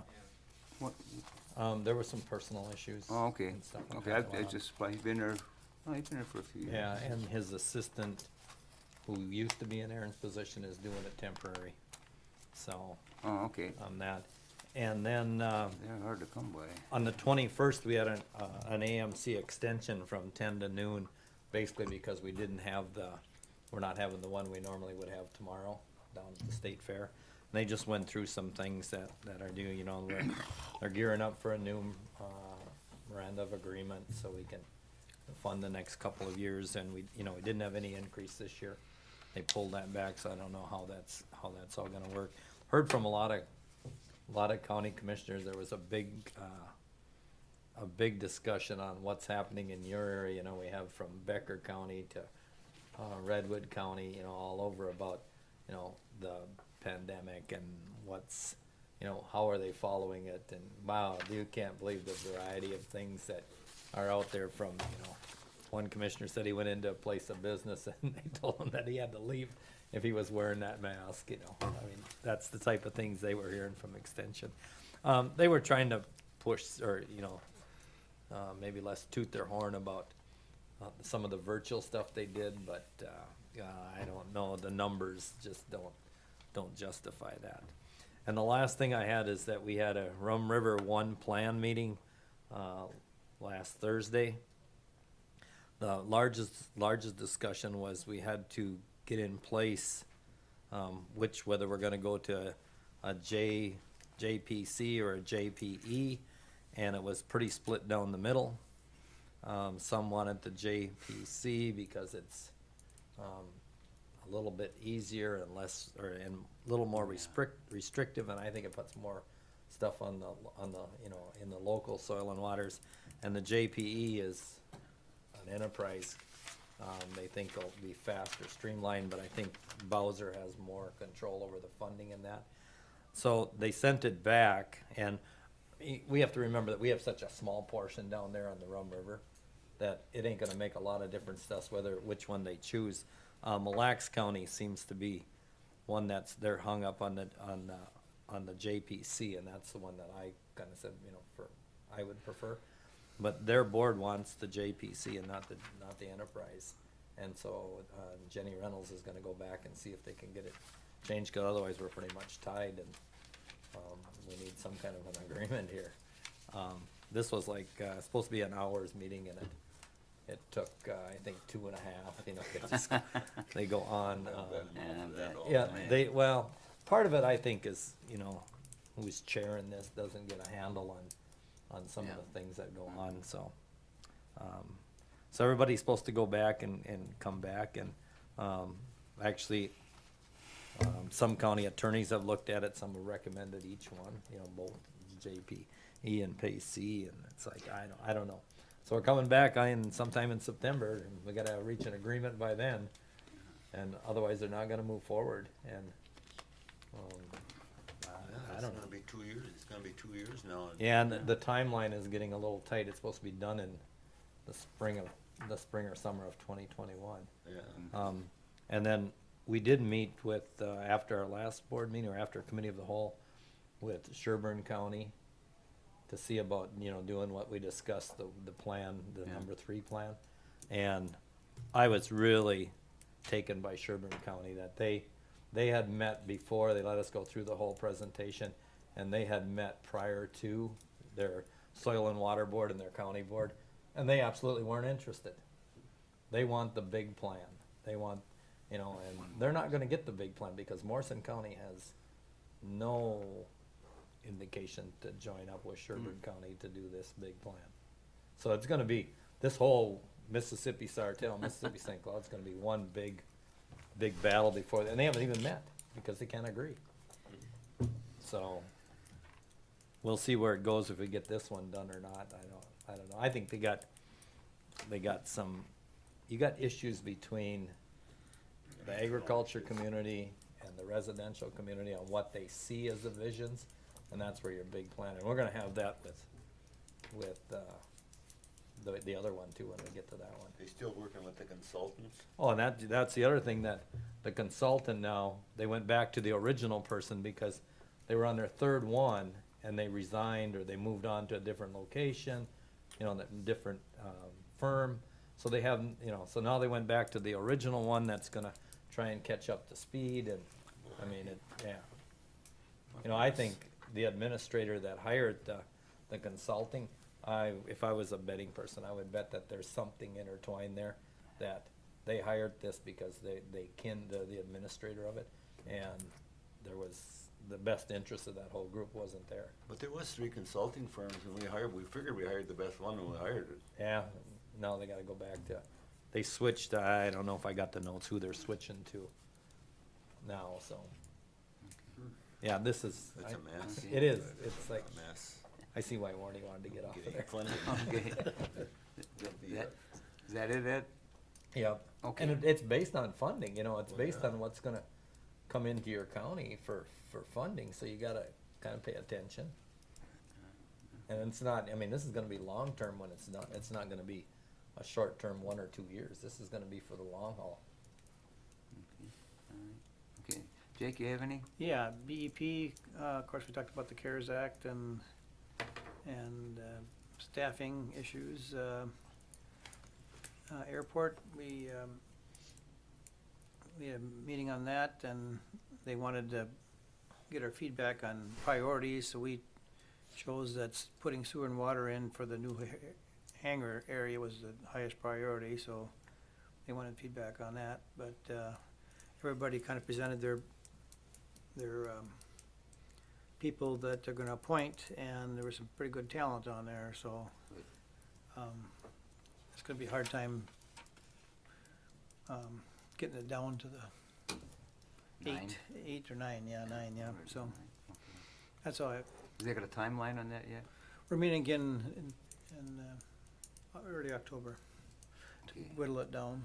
Okay, all right. Actually, yeah, City of St. Cloud, yeah, the whole thing is kind of slowing down a little bit, I think. There's no money to work on this right now, so it'll mainly happen in 2021. Okay, all right. I attended that, virtually attended the Greater St. Cloud Development Corp meeting, and they talked about that new St. Cloud Shines, we've got the request in our budget process here for the new website. And they said all cities get exposure on that, and there's an annual, I can't quite understand what some kind of annual cost on that too. It's 3 years, $5,000 a year or something. I don't know.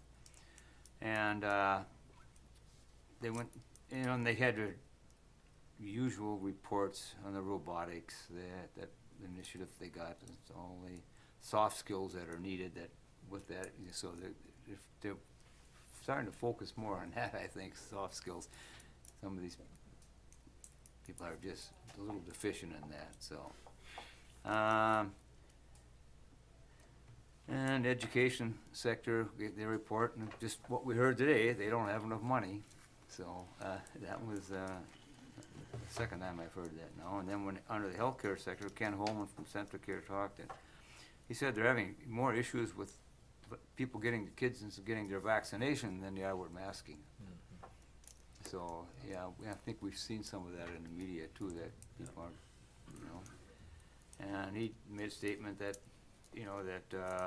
herd immunity, we will need 50 to 60% of people getting the virus or having a good vaccine. So when you reach that 50 to 60%, then some herd immunity will set in. So I thought it was kind of interesting, that thing. And then keynote speaker they had that was Tawana Black. It was the Center for Economic Inclusion, and she made some of the statements that I said that wages are not the same for minorities as they are for whites in exactly the same job, and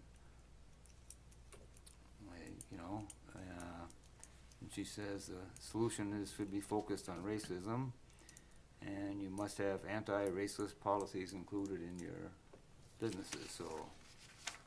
And she gave some examples of some things, and I question some of them, they're not even close to what's going on today, so. Especially in real estate, you know, she made one comment in there that I disagreed with. But anyway, it was well received by most of the members. And at TRICAP, we had, another virtual meeting again. They had a working session for the board on, board governance. And I'm not sure what I really think of that, because that board's gonna change so much anyway that I think that the wrong time of the year to do that. You do it when people are going out and changing. We lost 3 or 4 board members. So, I don't know. And, other than that, it was pretty much status quo, business as usual. They did their affirmative action plan, and they did. Even the board members, there's a lot of turnover. Yeah, that's what I mean, yeah. And there again, they also, Not just commissioners, but the other board members. I know, yeah, they're having a tough time filling some of those slots, so, yeah, and that's a big issue there. And they also have an issue, they don't have a finance director now No. either, do they? No. So they're, So they're gonna have to, they're hiring the CPA to help out yeah, doing their audit. oh, okay, all right, that's good, and, so that's the 2 that I attended. Any commissioner concerns? No, we gotta set the committees of the whole. We just have the AMC policy committee meetings, which are gonna be virtual. Yeah, when is that now? Hang on. Well, September 10th, looks like a general session. September what? September 10th, that's a Thursday. Oh, boy. Yeah, hopefully you got that schedule there in front of you. Monday, September 14th, Thursday the 17th, and then they describe Friday the 18th if needed. So, Wait, they're spread over 2 weeks? they are, yes, Yeah. that's true. Yeah, I don't know why, they've chosen to do that, but, Geez, I got Yeah. 3 meetings that day on sure. Thursday. Again, I think they typically use Zoom. They have not yet provided the Zoom information yet. When we see it, we'll get it to you. Okay, so it's the 10th, 16th, and 17th? The 10th, the 14th, and the 17th. Oh, the 10th, 14th. Yep. And the 7th, and the 7th, Yeah. but not the 16th, okay. That's true. It looks like, the events begin at 10 a.m. each day, Wow. so. Monty, I took it on some of the stuff I read is that, like, general government will be one day and environment. Yeah, And public safety. safety, So you can different kind of days. pick and choose your day. yeah, yeah. Yes, I wasn't sure either, that's Yeah. why, I yeah, think depending on that's what, Transportation's one way, yeah. Yep. yeah, so, Yeah, it looks like some are occurring concurrently. So, Right. for example, right, general government is going on the same time as environment on the 14th, so. oh, okay. Again, I'm as gonna we put see any more information, we'll get it to you. That's all we had for today. So, Okay. so I'll be on vacation that week, so if anybody wants to jump in and listen to the public safety, feel free to do that. No, okay. You can Zoom from anywhere. Yeah, there you go. Yeah, That is correct. I was told that my phone will work, but feel free not to call me. I'll be busy. okay. All right. Is, That's it, Mr. Chair? that's it? Yep. Did you all Okay. approve, you want to approve that one?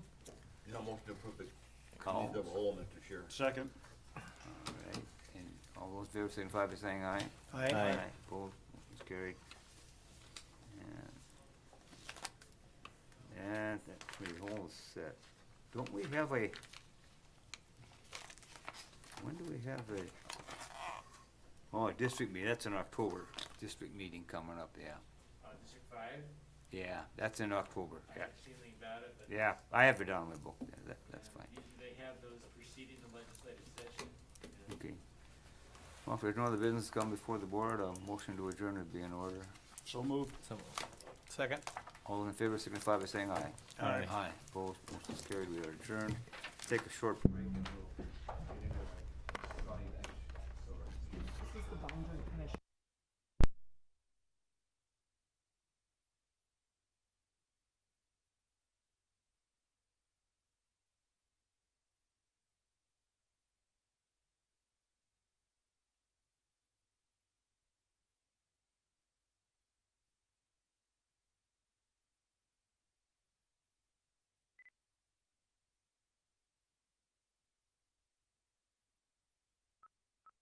I had it somewhere in here, but not hard copy.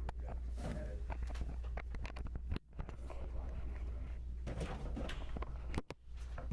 They've got them all here, so, I mean, why would you want to keep a copy when they got a copy here? Right? Oh, boy. I found my county ditch file. Yeah, well, you gotta keep that file on hand there, Scott.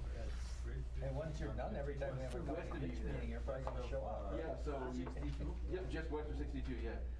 So, Now I gotta find it, doggone. you can keep going west, yeah, you get kind of 25 eventually. We knew this, Residents on the right we knew hand this side. was Yeah, coming. Going north off of, 50, there's a bridge there too, right close to that. Hey, But them are culverts in there, right? Yep, they're, yeah, so we're good there, so. So is that what culverts, they put a culvert in there instead of a bridge, right? They can, yeah. Instead of that bridge there, we replace that bridge. That's what we're designing the plans right now. And we're gonna put in, we wanna put in concrete box culverts. You have to have two there. No, so it's it's Yeah, just a matter exactly, too. So, And then, but then we would never have to worry about it. start the process.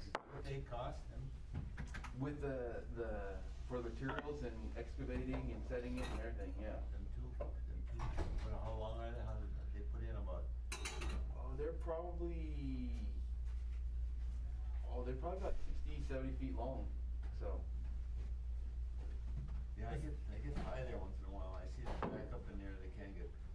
So is that the bridge on 51 right by lateral there? Yeah, yeah, right That's there. only a single width anyway. You No, can't pass no. on that. Huh? I know, single, that's a wide bridge there, by Schmidt's, Yeah. 50? Which is the one we're talking about replacing and upgrading the road on? That's 50. That's the same one. It'll be the same one, yeah. Same one. So we should really try to get some bridge funding to get that bridge replaced so we can upgrade the road. Right. Yeah. Well, Now we got Edmond district paved up, we should be able Well, to yeah. move back to central part of the county. Think so. So up there is paved, it seems like 2 and 12 and 78 and. Well, when Joe was here, 78, that other part, that south part, man, that was an expensive piece too. Yeah. yeah, now 78's good, all the way through the county, so. Yeah. I wanna get our traffic counter out there, I haven't done that yet, see how much, Oh, the boy. traffic's come back. I Oh mean, boy, it's come back. Yeah, so. I'm waiting for the corn to get out, then I can see from when I'm milking in the morning. I Yeah, can don't see. close that bridge till the harvest is over. Well, that's why I wanted to bring it up and talk about it, cause I know where that's coming, so. You use it? Yeah. Okay. A lot of people use that one. A lot of people. Jeffy too, he goes through there. Yeah. Post them pictures, they might change their mind. Yeah, the semis are long, so it's Yeah. spread, the road's spread out, you only do it half at a time, the big, short bridge, No, the trucks Jeffy are long. uses them lots of them. What? Worse than a semi. Right, yeah, What is that? short, they're short. What's the body of water under there? Is that Stony Brook Stony Creek? Brook, Yeah, yeah. okay. It can be wild sometimes, I know, I've seen it, not so much that one, but back over the other bridge, that whole works in the water, you could have full of roads up.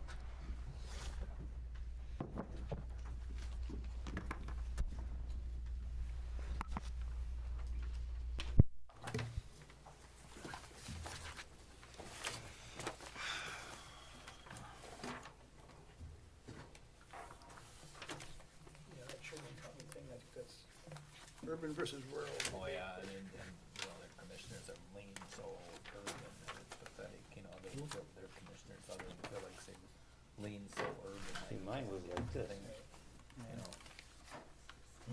Mine Well, was- they don't put it down there. I got the hard copy Yeah, someplace, you know, but I there's also a got couple down this. there. Let's get this Same done, thing. then. Let's get this done. Yeah. All right, you guys ready? Call the, meeting of Benton County Ditch Authority to order. And first item is to approve or amend the agenda. Anything extra? Nope, I have nothing. Okay. So moved, Mr. Chair. Second?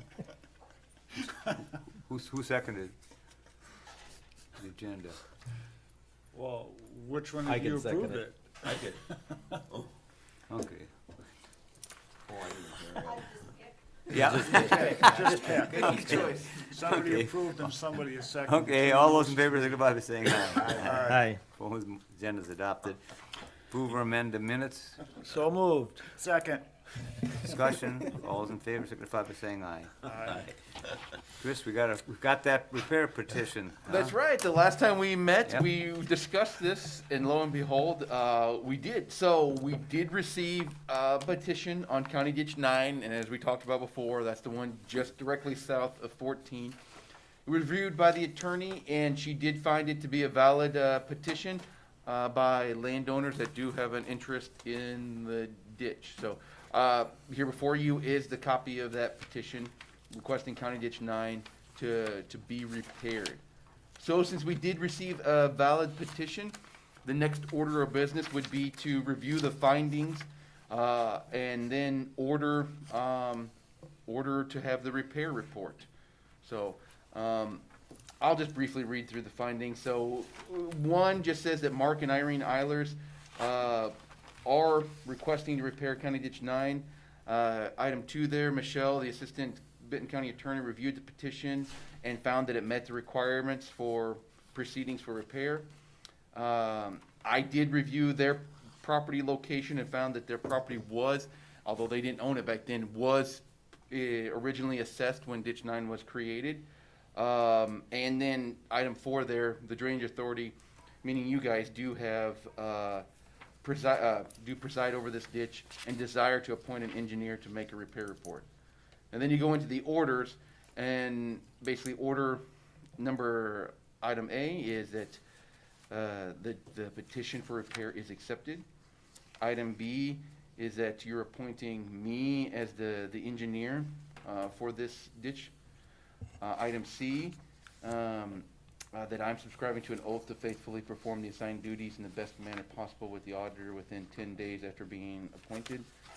Item D, I may appoint assistant engineers and hire help necessary to complete the engineer's duties. The engineer shall be responsible for the assistant engineers and may remove them. So even though we want to move forward with hiring a consultant, I'm still ultimately responsible for their work. And then item E is that we'll make an expense report 2 weeks after beginning the work until construction contract is awarded. And that will show the costs incurred by the engineer and expenses incurred under the engineer's discretion relating to the proceeding, and include the names of the engineer, the assistants, and employees at the time each was employed, and every item expense incurred by the engineer. And that's basically because all these costs are a cost to the system, including engineering.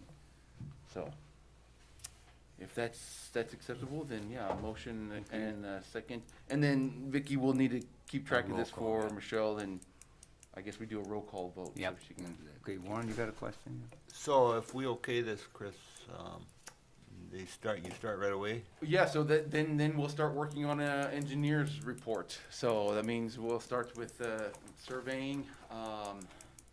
So we got a place to use our drone now? Yeah, so this will require more than just drone work, though. This will require field work. We'll have individuals out on the ground with surveying instruments to do that, so. That would help with expenses maybe?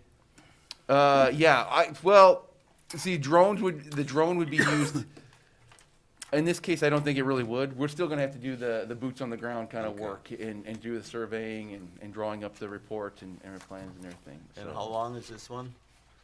Oh, I don't, I got that. it's almost as long as ditch 14 was. Okay. So, 5.72 miles. yeah. I got the cheat sheet. So, Mr. Chair? does So that run according to, into, Chris, does that go into 13 or 15 at all? No, this Or- one directs, I think this one outlets into St. Francis Francis River. River. Okay. So Yeah, just okay. north of ditch 13. Yeah. Ed, so according to the petition, that means we can do this one before you do anything with 14, right? Yeah, That's yes. the way it's Um, stated in there. There are some statutory time limits, like, for example, bringing this petition at this meeting, that says that in statute, that I need to bring this to the ditch authority at the very next meeting. Now there's a kind of vague timeline, it's, now that you're ordering the report, there's nothing that says the report has to be completed within 1 year or 2 years. And then, so that's kind of where we are with 14 as well. We can, by accepting this, you're ordering me to start working on that repair report, and I can, when that's finished, we'll bring that back. And after you accept the report, then you can order the repair, certainly before we order the repair on 14. Okay. Mr. Chair. Chris, is there any cost savings if we do both of these in conjunction with the individual or their company? I would say so. I definitely think there's potential. I think the benefit, if we did, we would separate it, well, we would do it, we do this as road projects, we would tie two projects together. And a lot of times that attracts, because it's a bigger project, it attracts more contractors, help driving the competition, bringing down the unit prices, and things like that. So Bring in the big boys. we can work on the repair reports on both of these ditches at the same time. And then, we'll have to accept the reports as separate actions and order the repairs as separate actions, but Correct, but it'd be beneficial for us to get them both done all at the same time. Well, yeah, for the landowners, yeah, they can Well, save, yeah, they're the ones that have to pay Correct. for it. They're the so, ones that are gonna have to pay for Yeah. it, but they want it, or Yeah, they issued it. yeah, so I think, So- yeah, if we could show that, they'd be happy. Yeah. Yeah. That'd be good. Okay, so we do need a motion. I move we order a repair petition for County Road Ditch 9. Second, Mr. Chair. And a second. Now, we have to have a roll call vote on that. Don't we? Yep. Commissioner Pop, Aye. Commissioner Lowry, Aye. Commissioner Berkeley, Aye. Commissioner Peschel, Hey. Commissioner Hyman. Yay. Aye. Okay, all right. Motion passed, So it says here, yay. motion passed, and I think that's, any other business coming for the ditch authority? I have nothing further. You know, if, one thing, could you make a little cheat sheet on ditch process, cause it's quite a complicated process, step 1, 2, 3, when you first get a petition, then you do this, then you do this. Cause whoever sits in the chair's little cheat sheet's gonna kinda that's- help, might even help me, That's a good idea. That's because, actually, it is interesting, although it seems similar, the process is a little bit different for 9 than where we did Yeah. on 14. So 14, I had some inquiry saying, you need to look at this. It was an official petition. So 14 process kind of started the other way, where we were looking at it. 9 is saying, no, landowners are saying we need to do this. So you're right, it is confusing, even though it seems similar, they are a little bit different. I'll work on that. Okay, good, thanks. Yeah, Chris, as long as you're doing that, maybe, see the ones we got done and the process, the ones we have finished and the year we did it. Oh, okay, yeah. Do we need a motion to adjourn, or can I just, I don't know. Yeah, we do. okay, Motion to adjourn, Mr. Chair. Second. all in favor, say aye. Aye. Opposed, motion's carried. At least we're efficient then, so, whether or not we need it or not. Well, we got some work to do tomorrow, huh? Yeah, I think we're getting each ditch that we're doing